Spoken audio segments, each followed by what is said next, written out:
Hi everyone, welcome to part one of salaries and everything you need to know about corporate salaries as you're going into the end of the year review process, your annual review.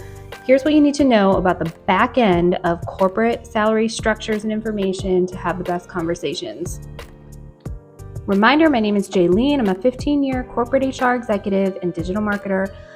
Love giving people tips and tricks about the back-end information about hiring, employment, salaries, compensation, so that you understand what your options are and how things really work.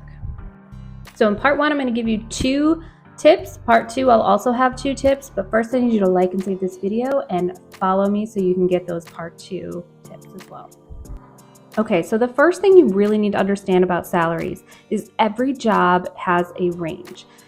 And I'm not talking about government jobs here because I know there's pay grades and that's a little bit of a different thing. But for the most part, in corporate America, public, private sector, every job is priced out with a range. That range has a minimum, a midpoint, and a maximum. Midpoint is considered a fully functioning or fully performing person in that role, and that would be the target pay range for somebody who's fully functioning in that role. One fun fact you need to understand is most people are brought into a company slightly below that midpoint, usually in the 80th percentile of that midpoint. I don't have time to break that down for you in terms of the why I don't agree with it. There's a lot to unpack there, but just know that. Also note that most of the time those ranges are not transparent with companies. So you can't necessarily ask your boss, you can, but you may not get an answer if you say, where am I relative to the range of this position? It's usually a bit of a touchy subject to talk about. All right, number 2, most companies for their annual review process they're going to issue a merit increase. This is what's known as a merit increase when it's based on performance. That usually is going to be around 2 to 3%. Some bigger companies, tech companies, etc., will offer up to 5%, I've seen, but for the most part, it's about 2 to 3%.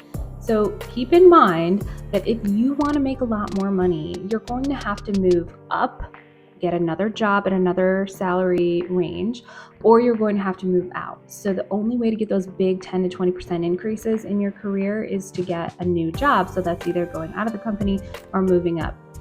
If you think that loyalty, staying in the same job, being loyal to your company is going to build you wealth over time, you're going to struggle financially. So just depending on your financial goals, keep that in mind. Okay, I have 2 more tips. You're going to have to stay tuned for part 2 because I don't have enough time. These are my favorite tips, really important to know about compensation and salary. Follow along for more.